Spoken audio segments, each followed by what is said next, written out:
Disclaimer. Surf's Up podcast is for entertainment and inspirational purposes only. It does not endorse any of the activities discussed on the show. It is Surf's Up intention to inspire the San Diego community and communities beyond by sharing the stories of our brothers and sisters we share dance floors with and the creators that organize the events and share their art with us. We're all surfing this wave of life together, and we must remember to stay connected and raise each other up. And remember, we're all artists at heart, so share yourself with your community. In the words of JFK, a rising tide lifts all boats. Thanks for listening in, and if you have any interesting story of your own, Surf's Up would love to hear it. Surf's Up, fam.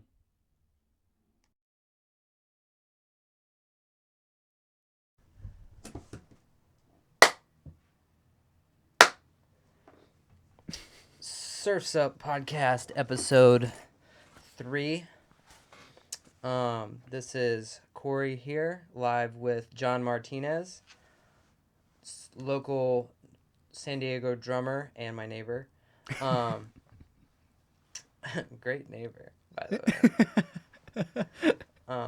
Today is May 7th,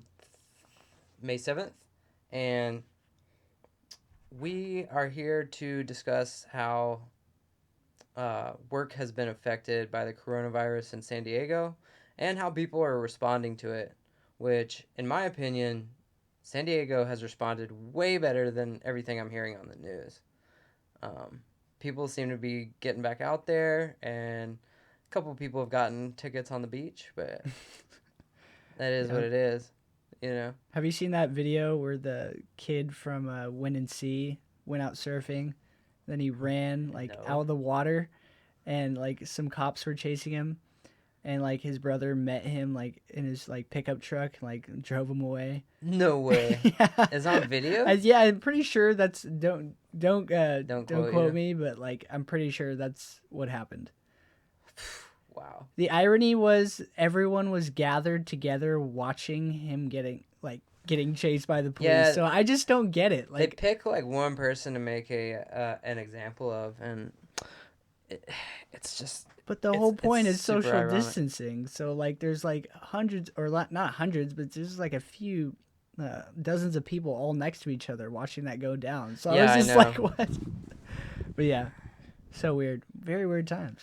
So John, when I was about how old are you? 23. 23. 23.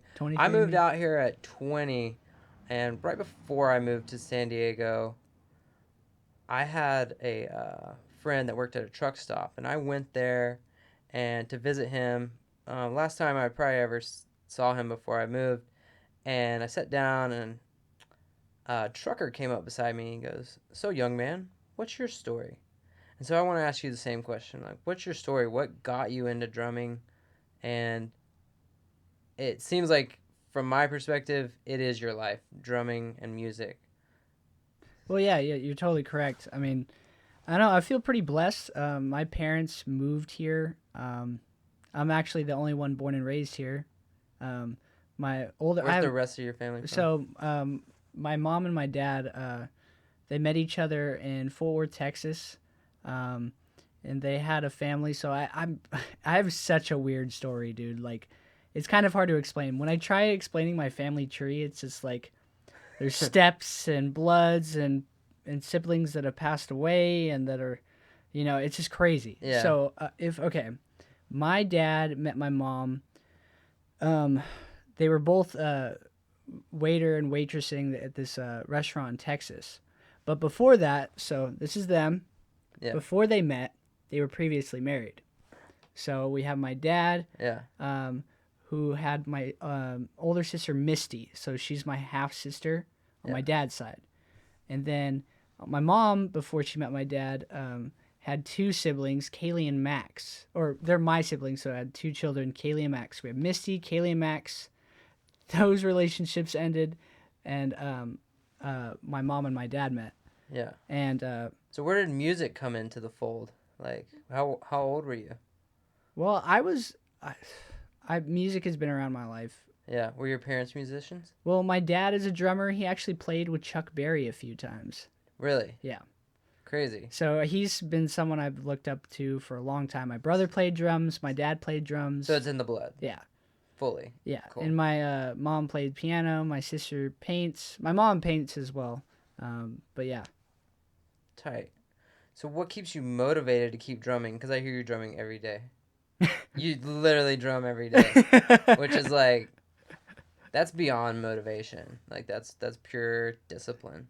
You know? Yeah. I mean, some days are more difficult than others, but I don't know. I just try to like just be better than I was before. You know, Yeah. better the next day. I mean, I think it's important just because I've had to work for everything I've had in my life. Yeah. So it's just who I am, and I enjoy getting better at my craft. You know, some days I don't want to practice, but I just force myself to because that's what I got to do if I want to be successful. Yeah, the goal is definitely betterment. It's always, you know, you always want to get better. It's not about being the best or perfect, which I struggle with, but being better each day. That is the true goal. Right. You know, that's the key to life. Mm-hmm. So you, before the corona hit, you were teaching music at the local high school. Yeah. Down the So road? I teach drumline at Mission Bay High School, and I help out with the music department there. And since coronavirus, I got laid off from there because all the schools are shut down. And Yeah. then I got laid off from my day job at the Birch Aquarium. I'm a cashier slash, cook at the Birch Aquarium. And then I teach privately, and I play in several bands. Yeah, you so do. all that stuff. You play in a lot of bands. Yeah, I play in several bands. Okay. Shout out the Frets. That's my main rock band. Yeah. Yeah. Yeah, shout out to the Frets and my birthday. That was an epic night.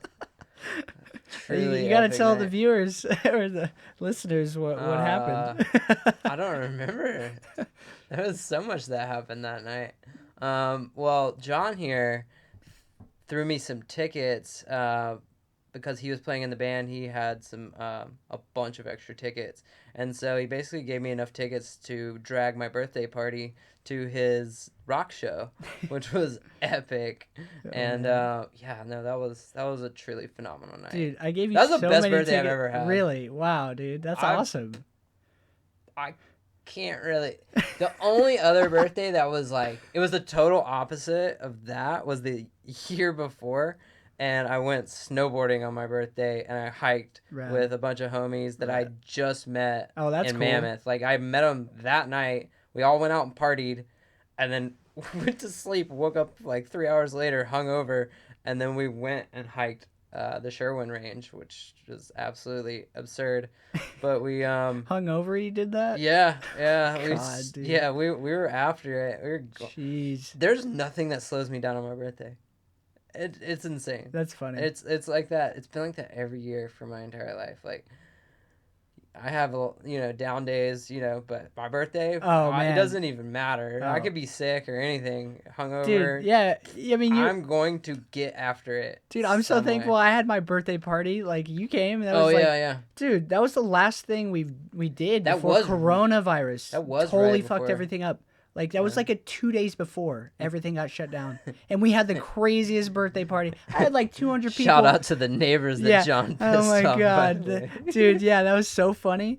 I had like 200 people come into my apartment. And it's so funny when like different groups of friends meet the other friends you have, and like it's so funny because I have so many different types of people in my life. You expect your friends to just like mix well, and it doesn't happen like that. That's what I did on my birthday. I invited all these new people that I had just met to kind of like to my birthday, expecting everybody to just be like friends immediately, and that was not how it is. 'Cause people like me and you, I think like we're easy to be friends with. We make friends quickly. Other people, I don't know if they do that. Yeah.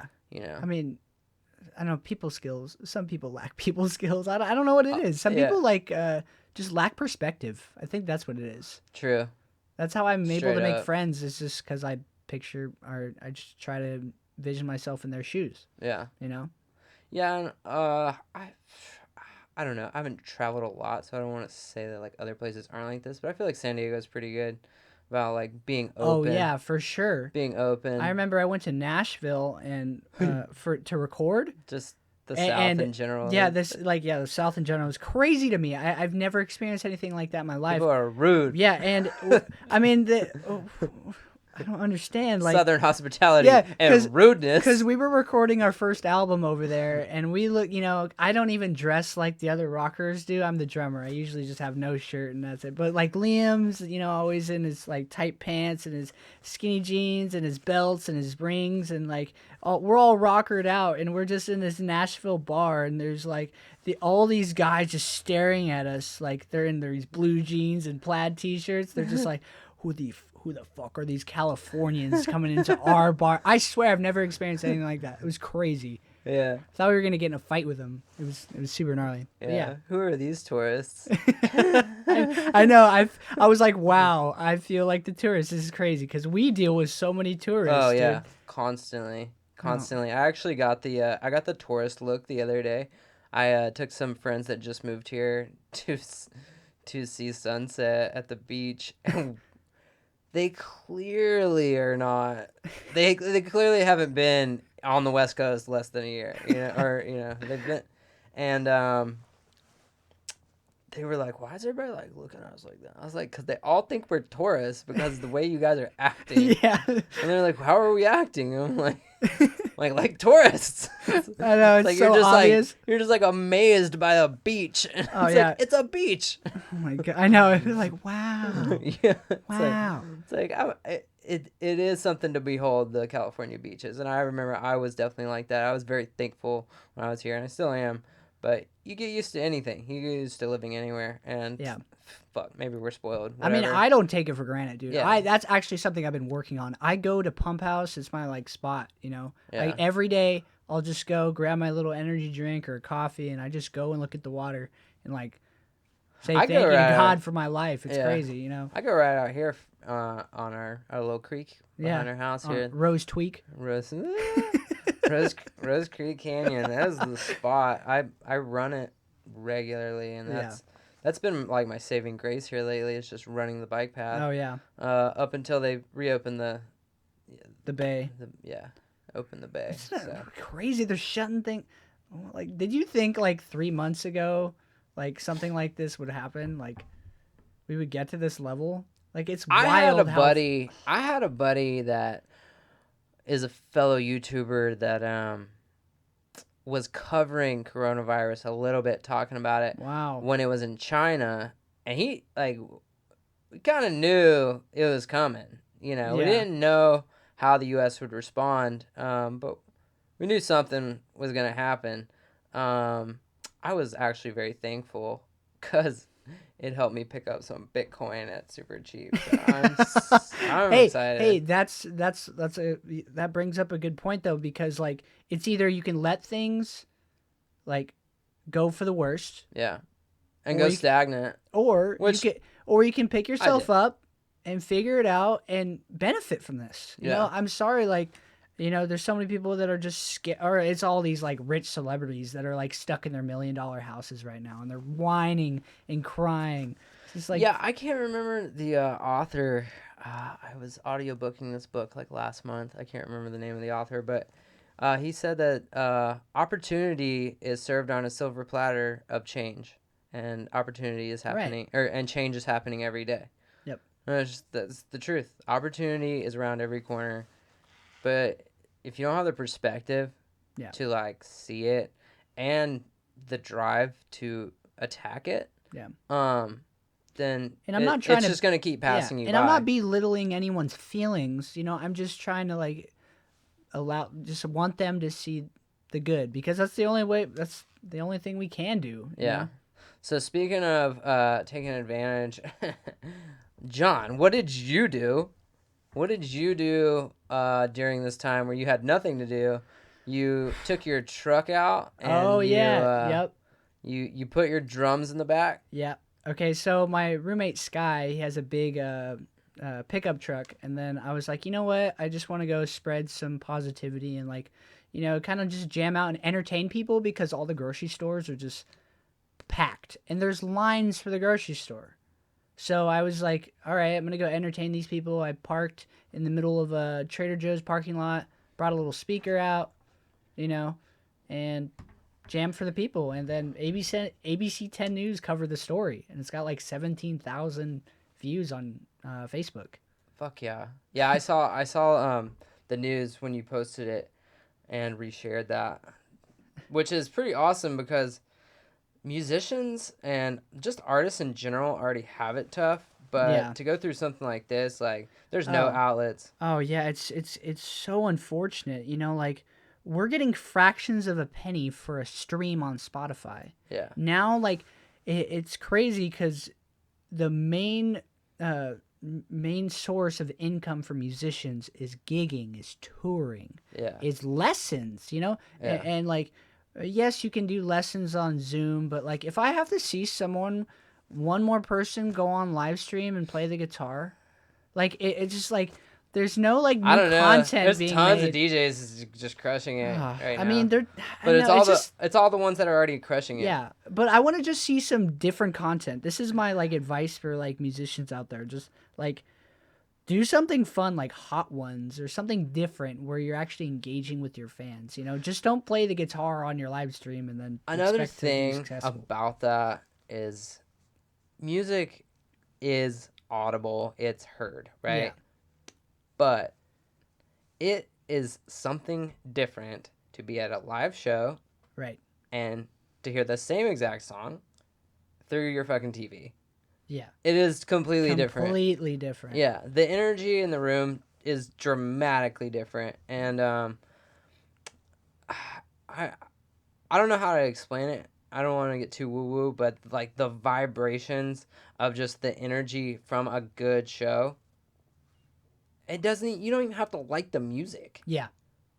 Like and I learned that because I used to hate house music, and I Really? started hanging out in the house scene, and now I love house music. Yeah. Mainly because I love the people and I love the vibes that like all the just super good fun energy. Yeah. Yeah. I mean, I'm not trying to get all like hippy dippy, but like it's so real, like it's and, completely real. And music it's just another vibration, just like the vocal cords or the words that are coming out of my vocal cords. Yeah.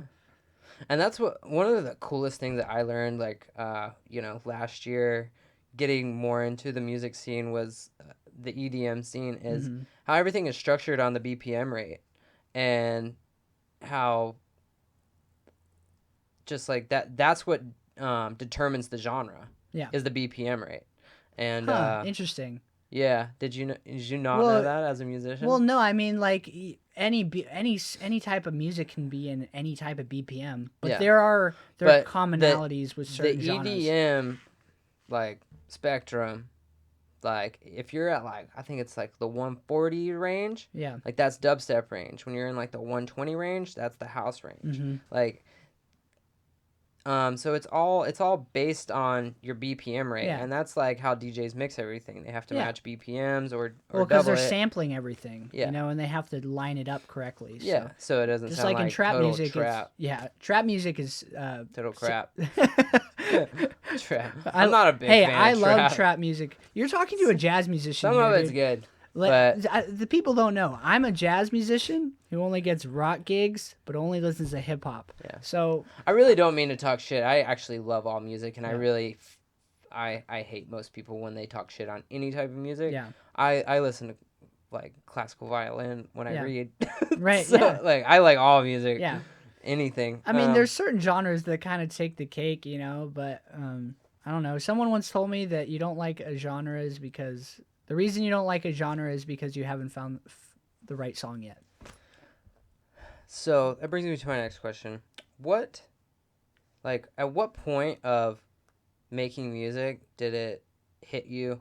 I want to do this for money. Like not to make a lot of money, but like that's how you want to make your living. Like you want to do it something pure to your soul. Yeah. And not just like doing it for the fuck of it. Yeah, I mean, I don't know. I've always not really like an age, but do you have like a moment? Everyone always asks those questions. Those kind of questions. It was this exact moment where you like, or a time. Yeah, it doesn't even have to be like an exact moment. I don't know. But... Like, music has always been like in my life, so it felt natural. Yeah. Because like a lot of my friends, and I'm not trying to talk shit, they just don't know what they want to do. Yeah. But for me, I feel so blessed. I've like always had music.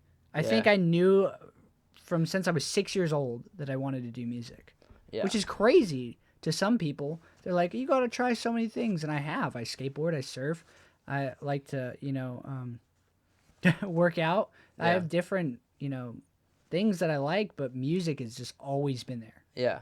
It's the thing that's been. I've lost a lot It's of an people. outlet. Yeah, and it's a perfect outlet, and it stays constant in my life. So why wouldn't I want to do it for work? Yeah. Yeah. You know.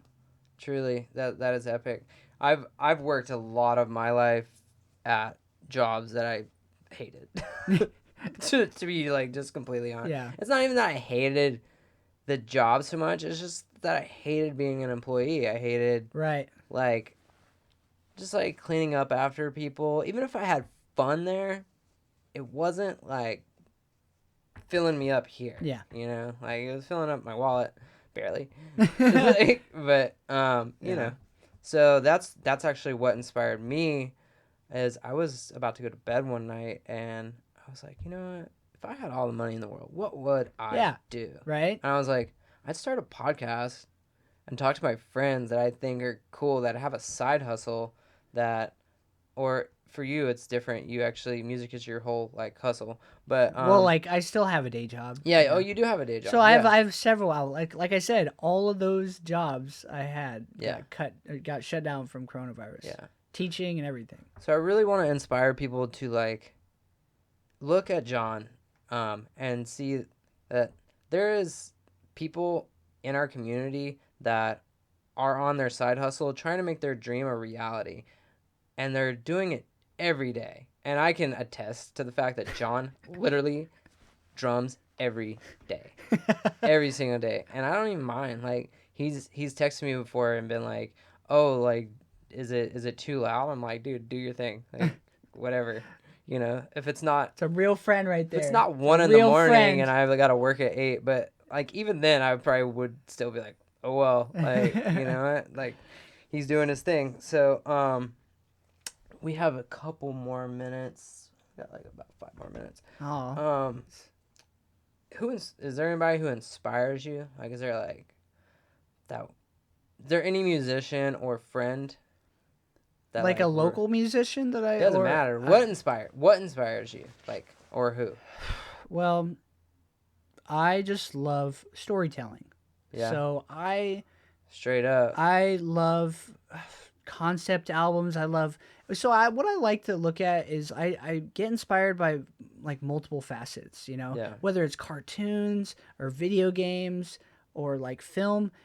It comes down to like film scoring. Like I love being able to like come alongside someone and like make them feel something. Yeah. Like whether it's like how that person feels in a certain moment or like a certain emotion. I just love a lot of film scoring. So Jeremy Zuckerman is one of my favorite composers. He composed the music for Avatar: The Last Airbender and Legend of Korra.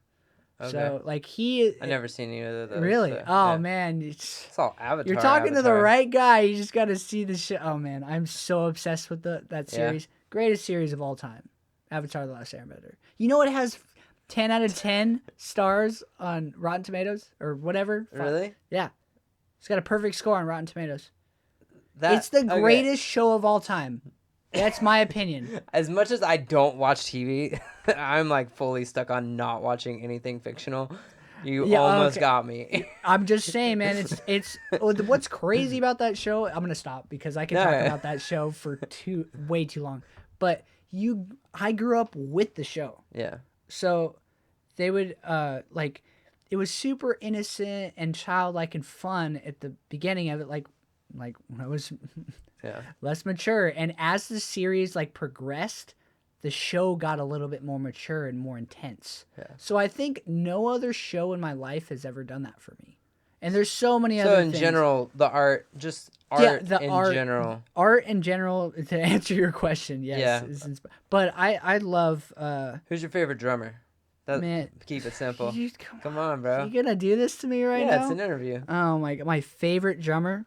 One of them. See, the thing is, There's probably a lot of good ones. only if the listeners actually like take the time to look these guys up, because For I'm not sure. gonna say Travis Barker, I'm not gonna say Buddy Rich. You know who I'm gonna say? I'm gonna say Louis Belson, Papa Joe Jones, JoJo Mayer. I'm not a What huge bands fan are of these it, guys from? but okay, they're really old school guys. So Okay. these are jazz musicians. JoJo Mayer, he has his own band called Nerve. It's like really interesting. Like he's like he has crazy chops, crazy jazz chops, but the band he plays in is his own like electronic, like almost like house music, but he's playing acoustically. But as far as drummers, I love man, I could talk about this forever, but because there's way too many. I mean, oh my gosh. So what's your next step in the process as soon as Corona's over? Well, honestly, I think we're entering a new normal. I don't like it, but yeah, I agree. So I fully agree. there's a lot of just Stay away from me. we're not 6 feet away. Ever. Like I was at Costco today, and it was clearly like a manager kind of.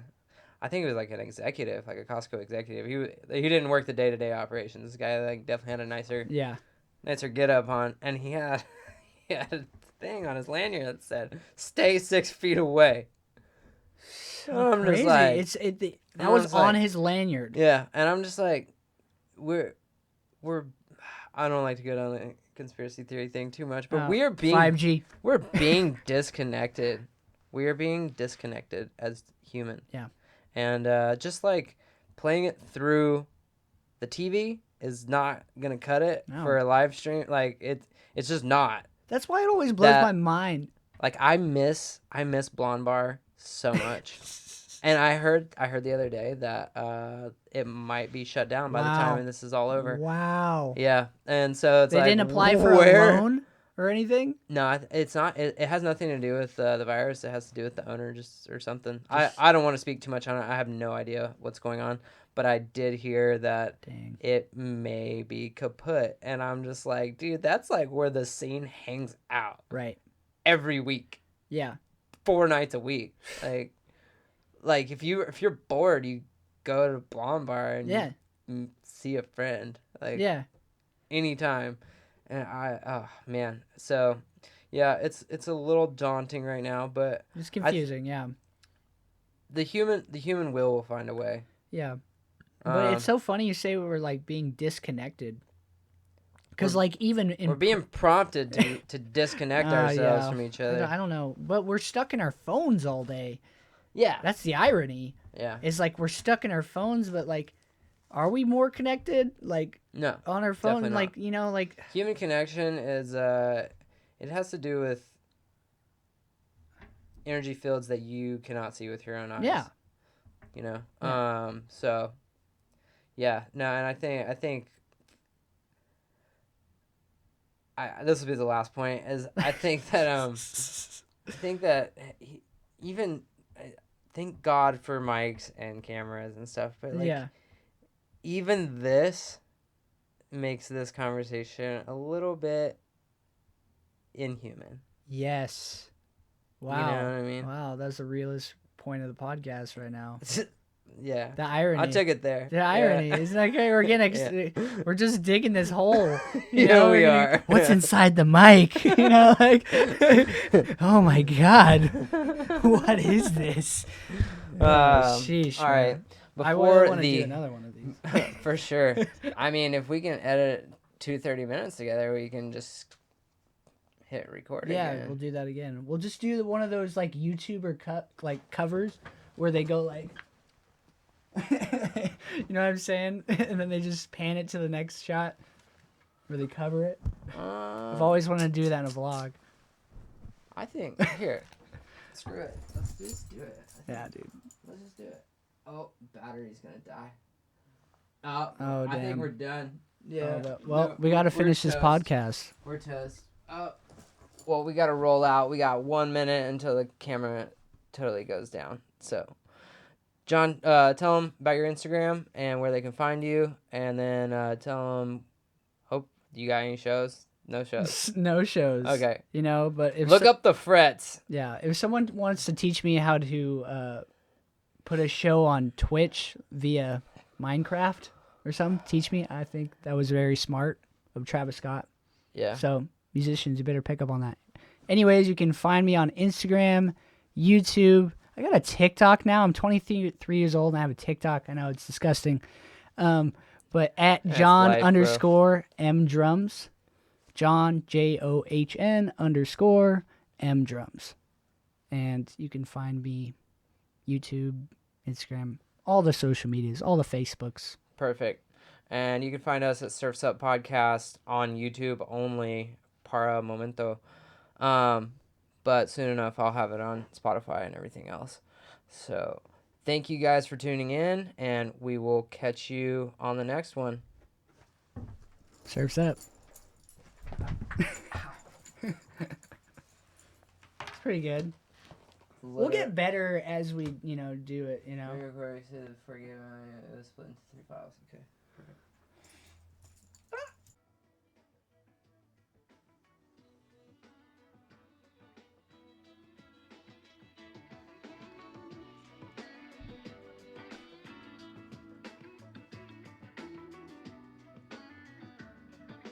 And there's a little emancipator for you guys.